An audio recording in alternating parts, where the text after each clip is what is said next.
अस्सलाम वालेकुम व्यूवर्स, दी सेहत चैनल में आप सबको वेलकम। मैं हूं अदील मंसूर।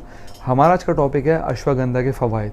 मगर मज़ीद बताने से पहले आपने हमारे चैनल को सब्सक्राइब नहीं किया, इसे सब्सक्राइब कर लीजिए और बेल आइकन पे भी क्लिक कर दीजिए। आज हम आपको ऐसा कुछ बताने वाले हैं जिसके बारे में शायद आपने पहले कभी सुना होगा, और वो है कदीम तरीन जड़ी बूटी अश्वगंधा के बारे में।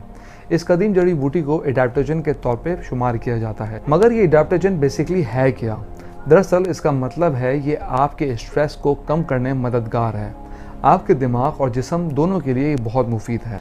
आज की इस वीडियो में अश्वगंधा के साइंटिफिक फैक्ट्स बेस्ड बेनिफिट्स पर बात करेंगे। क्या ये आपके दिमाग के अफ़ाल को फ़रोग़ देती है? क्या ये खून में शुगर के लेवल को कंट्रोल करती है?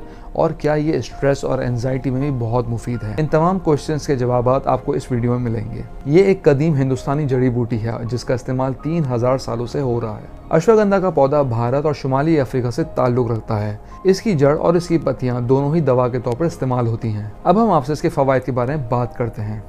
ये स्ट्रेस और एंजाइटी के लिए बहुत मुफीद है। अगर आप काम करने में सुस्ती महसूस करते हैं तो अश्वगंधा को आजमाएं। इसका सबसे बड़ा फ़ायदा ये है, ये स्ट्रेस और एंजाइटी को ख़त्म करने में मददगार है और रोज़मर्रा के ज़ुमरे में अश्वगंधा एक बेहतरीन सप्लीमेंट है। अश्वगंधा आर्थराइटिस के मरीजों के लिए भी बहुत मुफीद है। ये इस बात पर काम करती है कि दर्द को नर्वस सिस्टम तक ना पहुंच सके। इसकी इस खुसूसियत की वजह से अश्वगंधा इसमें बहुत अहम रोल प्ले करती है। अश्वगंधा शुगर के लेवल को भी कंट्रोल करती है। एक स्टडी से ये बात प्रूव हुई कि ये कंपाउंड ना सिर्फ डायबिटीज़ के मरीजों पर बल्कि दूसरे सेहतमंद लोगों पर भी असर करती है और ब्लड शुगर लेवल को कंट्रोल करती है। एक स्टडी में शिज़ोफ्रेनिया की बीमारी में मुब्तला अफराद को 2 हिस्सों में तकसीम किया गया। एक ग्रुप का इलाज अश्वगंधा से किया गया जबकि दूसरे ग्रुप का दीगर अद्वियात से। वो ग्रुप जिसे अश्वगंधा दिया गया था, इनमें दूसरों के मुकाबले में ब्लड शुगर लेवल में वाज़ेह कमी देखी गई। मजीद स्टडी से ये बात सामने आई कि अश्वगंधा इंसुलिन सेक्रेशन को बढ़ाने में मदद देती है। यह आपके जिस्म में इंसुलिन की हसासियत को बेहतर बनाती है। अश्वगंधा मेल इम्पोटेंसी में भी मुफीद है। ये मर्दाना ताकत बढ़ाती है। एक तहकीक में कुछ मर्दाना कमज़ोरी के शिकार अफराद को 2 हिस्सों में तकसीम किया गया। एक ग्रुप का इलाज अश्वगंधा से किया गया जबकि दूसरे ग्रुप का इलाज प्लासिबो से किया गया। उसके बाद ये मालूम किया गया कि जो लोग मर्दाना कमज़ोरी का शिकार थे उनमें काफ़ी हद तक फ़ायदा पहुँचा।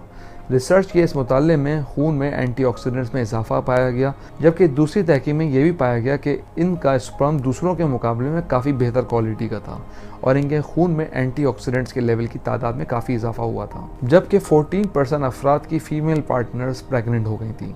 अश्वगंधा हड्डियों के मांस और ताकत में भी इजाफा करता है। इसका एक फ़ायदा ये भी है, ये आपके जिस्म की साख को बेहतर करती है। अगर आप एक ताकतवर और मजबूत जिस्म चाहते हैं तो इससे आपको मदद मिल सकती है। एक रिसर्च में कुछ सेहतमंद अफराद को 1 महीने के लिए अश्वगंधा की भारी मिकदार दी गई और ये देखा गया कि जिन अफराद ने इसका इस्तेमाल किया इनके जिस्म की साख बेहतर हुई, इनके पट्ठों में मजबूती, और इसके नतीजे में ये भी पता चला कि वो अफराद जिन्होंने अश्वगंधा का इस्तेमाल किया उनके वजन में भी कमी देखी गई। ऐसे अफराद जो अल्जाइमर की बीमारी में मुब्तला थे इनको भी अश्वगंधा इस्तेमाल कराई गई।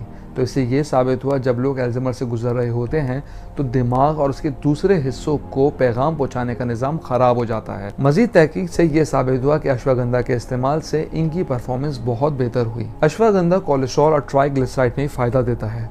जिस्म में मौजूद कोलेस्ट्रॉल और ट्राइग्लिसराइड लेवल को कम करता है जिसके नतीजे में आपका दिल बेहतर हो जाता है। तहकीक से यह भी पता चला है कि जिस ग्रुप को अश्वगंधा की भारी मिकदार दी गई थी इसमें 16% अफराद में कोलेस्ट्रॉल में वाज़ेह कमी देखी गई जबकि 11% अफराद में ट्राइग्लिसराइड्स लेवल भी कम हुए। व्यूअर्स, हम उम्मीद करते हैं आपको हमारी आज की वीडियो पसंद आई होगी। कमेंट बॉक्स में मेरा इसे ज़रूर आगाह कीजिएगा। Thank you.